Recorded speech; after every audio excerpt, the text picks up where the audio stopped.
نور دربي بالقرآن واشرح صدري بالإيمان واغفر ذنبي يا رحمن واستر عيبي يا منان. الحمد للہ والصلاة والسلام علی رسول اللہ وعلی آلہ وصحبہ ومن والہ۔ محترم بھائیوں، بزرگوں، السلام علیکم ورحمۃ اللہ وبرکاتہ۔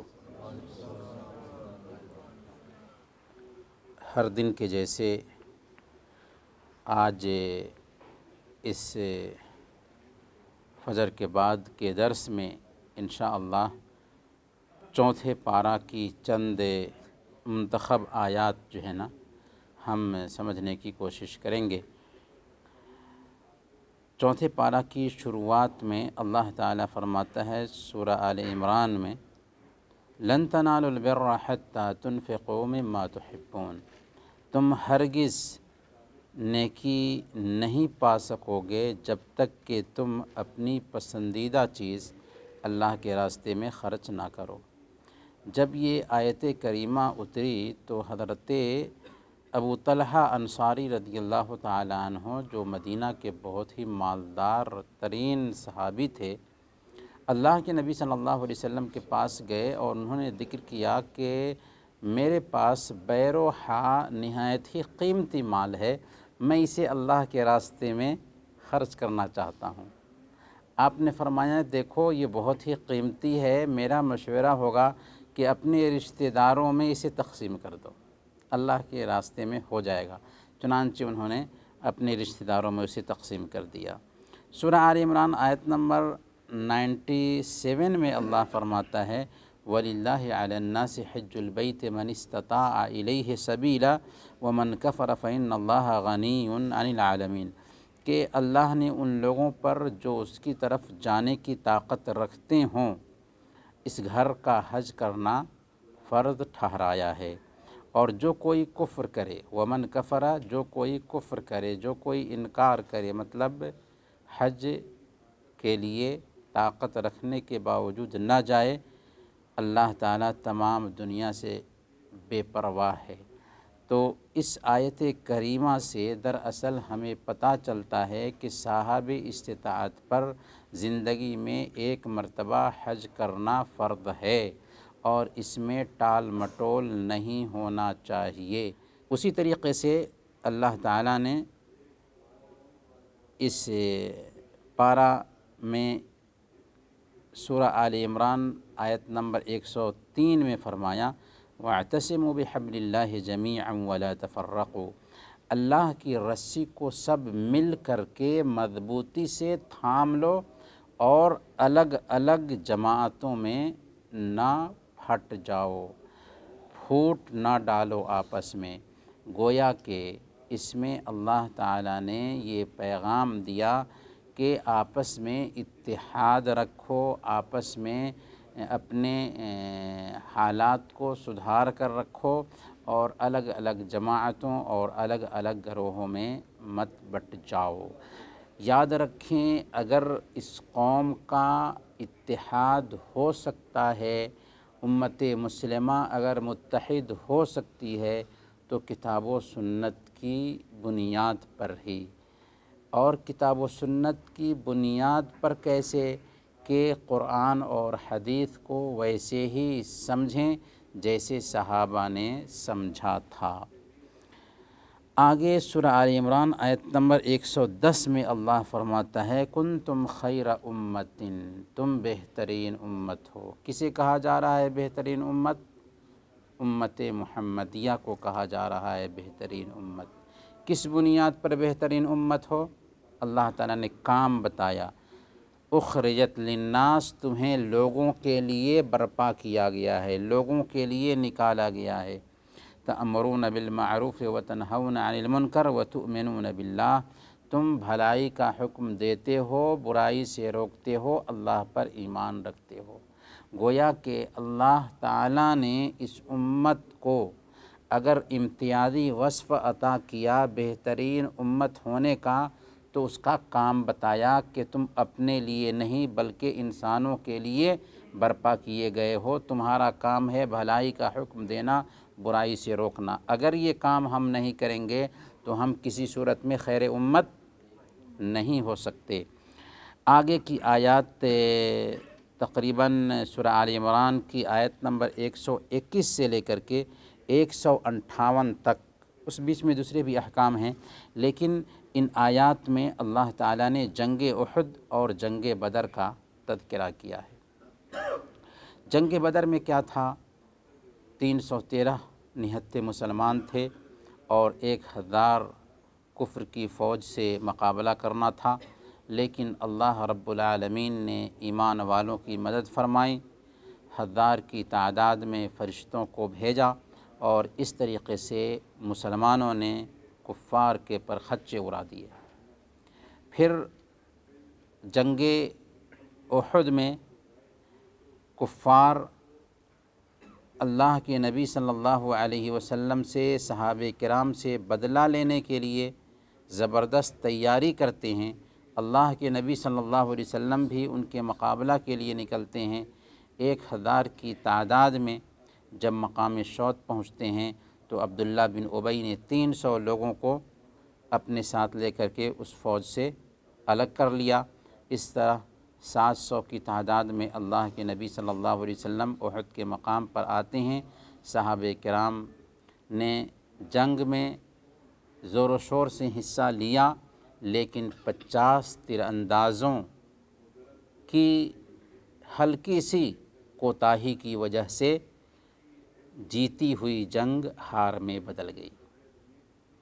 اللہ کے نبی صلی اللہ علیہ وسلم نے پہاڑی پہ طے کر دیا تھا اور کہا تھا کہ چاہے ہم جنگ جیتیں یا ہاریں اسی پہ تمہیں رہنا ہے۔ دیکھا کہ بازی ہم جیت رہے ہیں، اس جگہ کو چھوڑ کر کے مال غنیمت جمع کرنے میں لگ گئے۔ اللہ کے نبی صلی اللہ علیہ وسلم کی ہلکی سی نافرمانی ہو رہی تھی، چنانچہ اللہ تعالیٰ نے دکھا دیا کہ نبی کی مخالفت یا نبی کے حکم کے خلاف چلنے کا نتیجہ کیا ہوتا ہے۔ آج ہم زندگی کے ہر مرحلے میں پیارے نبی صلی اللہ علیہ وسلم سے محبت رکھنے کے باوجود پیارے نبی صلی اللہ علیہ وسلم کی تعلیمات کے خلاف چل رہے ہیں، تو ہم ذلیل اور رسوا نہیں ہوں گے تو کیا ہوں گے؟ آگے اللہ تعالیٰ سورہ آل عمران آیت نمبر 133 میں بیان فرماتا ہے کہ جنت تیار کی جا چکی ہے، جہنم بھی تیار کیا جا چکا ہے اور جنت بھی تیار کی جا چکی ہے۔ اللہ فرماتا ہے اعدت للمتقین، جنت تیار کی جا چکی ہے کس کے لیے؟ متقیوں کے لیے، پرہیزگاروں کے لیے۔ اور روزہ کا خلاصہ بھی کیا ہے؟ تاکہ ہمارے اندر تقوی آ جائے۔ تو جنت تیار ہے ابھی، لیکن کس کے لیے؟ جو پرہیزگار ہیں۔ سربلندی کا راز ایمان میں ہے۔ سورہ آل عمران آیت نمبر 139 میں اللہ فرماتا ہے وَلَا تَهِنُوا وَلَا تَحْزَنُوا وَأَنْتُمُ الْأَعْلَوْنَ إِن كُنتُم مُؤْمِنِينَ، نہ سستی کرو اور نہ غمگین ہو، تم ہی غالب رہو گے اگر تمہارے اندر ایمان رہا۔ میرے بھائیوں، اگر ایمان رہا تو ہم غالب رہیں گے، ایمان نہیں رہا تو ہم غالب نہیں رہیں گے۔ اللہ تعالیٰ نے بکریوں کے چرواہوں کو دنیا کا بادشاہ کیوں بنایا تھا؟ ایمان کی بنیاد پر۔ اور آج ہم ذلیل اور رسوا پوری دنیا میں کیوں ہیں؟ ایمان میں کمی آنے کی بنیاد پر۔ اسی لیے قرآن کریم سے ہمیں سبق لینا چاہیے اور ایمان کو پختہ کرنے کی کوشش کرنی چاہیے۔ اللہ سورہ آل عمران آیت نمبر 140 میں فرماتا ہے کہ دن ہمیشہ ایک جیسے نہیں رہتے۔ کیا فرماتا ہے؟ وَتِلْكَ الْأَيَّامُ نُدَاوِلُهَا بَيْنَ النَّاسِ، کہ ہم ان دنوں کو لوگوں کے درمیان الٹتے اور پھیرتے رہتے ہیں۔ کبھی اس کی بازی ہے تو کبھی اس کی بازی ہے، کبھی اس کا دن ہے تو کبھی اس کا دن ہے۔ تو دن ہمیشہ ہماری زندگی میں بھی ایک طرح کے نہیں رہتے۔ اس لیے آپ مت سوچیں کہ آپ ابھی جس نعمت میں پل رہے ہیں ہمیشہ اس نعمت میں رہیں گے۔ اسی لیے جب نعمت ملتی ہے، جب اچھے دن آتے ہیں تو اس وقت اللہ کو یاد رکھنا چاہیے، برے دن میں اللہ آپ کو یاد رکھے گا۔ سورہ آل عمران آیت نمبر 144 میں اللہ فرماتا ہے وَمَا مُحَمَّدٌ إِلَّا رَسُولٌ قَدْ خَلَتْ مِن قَبْلِهِ الرُّسُلُ، افإن مات او قتل انقلبتم علی اعقابکم، کہ محمد صلی اللہ علیہ وسلم صرف ایک رسول ہیں، ان سے پہلے بہت سے رسول ہیں جو گزر چکے ہیں، کیا ان کا انتقال ہو جائے تو کیا تم اسلام سے ایریوں کے بل پھر جاؤ گے؟ جب اللہ کے نبی صلی اللہ علیہ وسلم کی وفات ہوئی تو عمر فاروق رضی اللہ تعالیٰ عنہ گویا کہ بے ہوش ہو گئے تھے، اور کہتے تھے کہ جو کوئی کہے گا کہ اللہ کے نبی صلی اللہ علیہ وسلم وفات پا گئے ہیں اس کی گردن مار دوں گا تلوار سے۔ اسی وقت ابو بکر صدیق رضی اللہ تعالیٰ عنہ آتے ہیں، اللہ کے نبی صلی اللہ علیہ وسلم کے چہرے کو کھولتے ہیں، بوسہ لیتے ہیں، پھر مسجد میں جا کر کے یہی تلاوت کرتے ہیں، لوگوں سے خطاب کرتے ہوئے یہی آیت، اور کہتے ہیں وما محمد الا رسول قد خلت من قبلہ الرسل افإن مات او قتل انقلبتم علی اعقابکم، اور کہتے ہیں کہ جو کوئی اللہ کی عبادت کرتا تھا اسے پتہ ہونا چاہیے کہ اللہ زندہ ہے، اس کو موت نہیں آتی، اور جو کوئی محمد کی پوجا کرتا تھا اس کو جان لینا چاہیے کہ محمد صلی اللہ علیہ وسلم اس دنیا سے گزر چکے ہیں۔ اللہ کے نبی صلی اللہ علیہ وسلم سراپا نرم تھے۔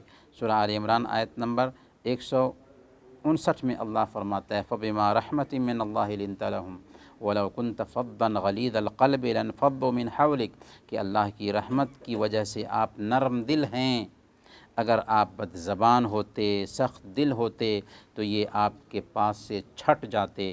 اللہ کے نبی صلی اللہ علیہ وسلم سے بڑھ کر نرم دل انسان نہ اس دھرتی پر پیدا ہوا اور نہ قیامت کے دن تک پیدا ہو سکتا ہے۔ اسی لیے اللہ رب العالمین کی توفیق ہوئی کہ اللہ تعالیٰ نے آپ کو نرم دل بنایا تاکہ لوگ آپ کے قریب آئیں۔ چنانچہ جنہوں نے آپ کو ستایا تھا، پتھر مارا تھا، وہی آپ کے عقیدت مند بنے اور آپ کے پیغام کو لے کر کے دنیا میں پھیل گئے۔ آگے زکوٰۃ نہ دینے والوں کا انجام بتایا جا رہا ہے۔ سورہ آل عمران آیت نمبر 180 میں وَلَا يَحْسَبَنَّ الَّذِينَ يَبْخَلُونَ بِمَا آتَاهُمُ اللَّهُ مِنْ فَضْلِهِ هُوَ خَيْرًا لَهُمْ بَلْ هُوَ شَرٌّ لَهُمْ سَيُطَوَّقُونَ مَا بَخِلُوا بِهِ يَوْمَ الْقِيَامَةِ، کہ جنہیں اللہ نے اپنے فضل سے مال دے رکھا ہے وہ اس میں کنجوسی کو اپنے لیے بہتر خیال نہ کریں، بلکہ یہ ان کے لیے بدتر ہے، نہایت برا ہے۔ عنقریب قیامت والے دن اپنی کنجوسی کی چیز کے طوق ڈالے جائیں گے۔ صحیح بخاری اور صحیح مسلم کی روایت میں آتا ہے، اللہ کے نبی صلی اللہ علیہ وسلم بیان فرماتے ہیں جس کسی کو اللہ تعالیٰ نے مال دیا ہو اور اس کی زکوٰۃ وہ نہیں نکالتا ہے، کل قیامت کے دن اس کا وہ مال گنج سانپ کی شکل میں آئے گا، اس کے چہرے پر 2 سیاہ نقطے ہوں گے، وہ اس کے جبڑے کو پکڑ کر کے کہے گا میں ہوں تیرا مال، میں ہوں تیرا خزانہ۔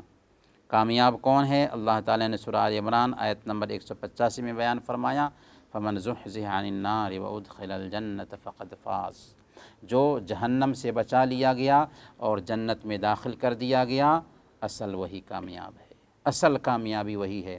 اس لیے پیارے بھائیوں ہمیں دعا کرنی چاہیے کہ اللہ تعالیٰ ہمیں جنت میں جگہ عطا فرمائے اور جہنم سے بچائے۔ آگے سورہ النساء آیت نمبر 7 میں اللہ تعالیٰ نے تفصیل سے عورتوں کے میراث، جیسے مردوں کو وراثت میں حصہ ملتا ہے ویسے ہی عورتوں کے میراث کا ذکر کیا ہے۔ اللہ فرماتا ہے للرجال نصیب مما ترک الوالدان والاقربون وللنساء نصیب مما ترک الوالدان والاقربون، کہ جیسے مردوں کا حصہ ہے ویسے ہی عورتوں کا بھی حصہ ہے، لہذا ہمیں چاہیے کہ ہم اپنی بہنوں کو ان کا حصہ دیں۔ اگر ہم نے نہیں دیا، کل قیامت کے دن ہماری بہنیں آ کر کے ہمارا دامن پکڑ کر کے ہماری نیکیاں لے کر کے جائیں گی۔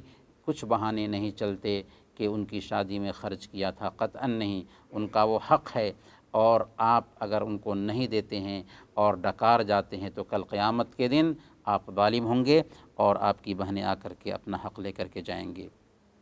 اس کے بعد سورہ النساء آیت نمبر 23 میں محرمات کا بیان ہے۔